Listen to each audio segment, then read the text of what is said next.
হাত তুলে দোয়া করতে লাগলেন। সাহাবী বলেন ফারাফা ইয়াদাইহি রাসূলুল্লাহ সাল্লাল্লাহু আলাইহি ওয়াসাল্লাম ফাকালা আল্লাহুম্মা উম্মতি উম্মতি। আল্লাহ রাসূল দুটো হাত তুলে কান্না করে বলতে লাগলেন, আল্লাহ ইব্রাহিম তার উম্মতের দায় নেয় নাই, ঈসা তার উম্মতের দায় নেয় নাই, আমি কেমন করে আমার উম্মত ভুলে থাকবো? আমার উম্মতের কি হবে? সিদ্ধান্ত আল্লাহ চাই।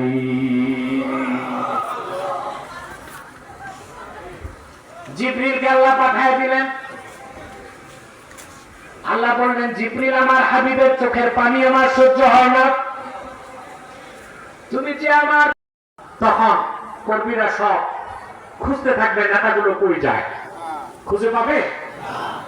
কর্মী ফেলে নেতা সব পালাবে, নেতা সব পালাবে। আল্লাহ রাব্বুল আলামিন কোরআন কারীমে সেই কথাটিও বলে দিয়েছেন যে হাসর ময়দান যখন হবে, আযাব যখন মানুষ দেখবে, কি দেখবে? তখন অনুসারীদের রেখে অনুসরণ যাদের করা হতো ওরা দৌড়াবে। আল্লাহ পাক বলেন, إذ تبرأ الذين اتبعوا من الذين اتبعوا ورأوا العذاب وتقطعت بهم الأسباب। سبحان الله। যখন অনুসরণ যারা করবে ওরা নেতাদের থেকে দূরে সরে যাবে, নেতারা তাদের রেখে পালাবে, আর নেতাদের সাথে কর্মীদের সকল সম্পর্ক ছিন্ন হয়ে যাবে। কি হয়ে যাবে? তাহলে নেতা কর্মীর পরিচয় দিবে না, কর্মী নেতার পরিচয়, বাবা মেয়ের পরিচয় দিবে না, মেয়ে বাবা, ভাই বোনের দিবে না, বোন ভাইয়ের। কিন্তু প্রিয় রাসূল এটা কারাবাত। ১,৫০০ বছর আগে রাসূলুল্লাহ সাল্লাল্লাহু আলাইহি ওয়াসাল্লাম উম্মতকে এতিম করে গেছেন, হাসরে রাসূলুল্লাহ ভুলবেন না। সুবহানাল্লাহ। রাসূল করিম সাল্লাল্লাহু আলাইহি ওয়াসাল্লাম কোরআন কারীমে ওহী নাযিল হলো, হযরত ইব্রাহিমের প্রসঙ্গে পড়তেছেন। হযরত ইব্রাহিমের প্রসঙ্গে আল্লাহ বলেছেন, হযরত ইব্রাহিম আল্লাহর কাছে বলেছেন, ফামান তাবিআনি ফাইন্নাহু মিন্নি ওয়া মান আসানি ফাইন্নাকা গফুরুর রহিম। আল্লাহ আমার উম্মত যারা আমার অনুসরণ করেছে তারা আমার উম্মত, আমার দলভুক্ত, আর যারা আমার নাফরমানি করেছে তাদের দায় আমি নিব না। তুমি গফুরুর রহিম, মন চাইলে মাফ করে দিও।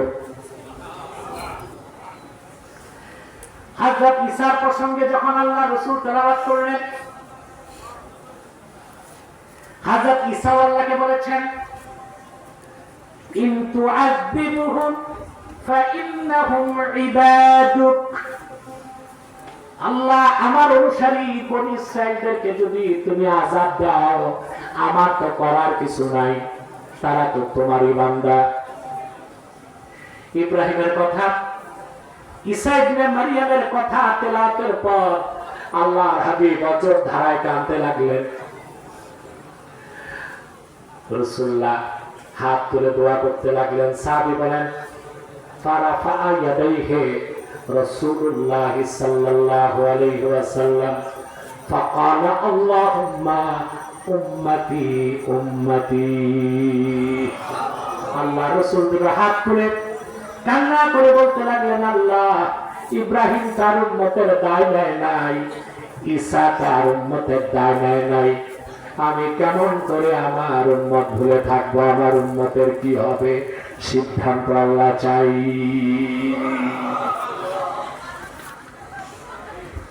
জিবরিলকে আল্লাহ পাঠিয়ে দিলেন। আল্লাহ বললেন, জিবরিল আমার হাবিবের চোখের পানি আমার সহ্য হয় না, তুমি যে আমার পক্ষ থেকে আমার হাবিবকে সালাম দিয়া বলে দাও,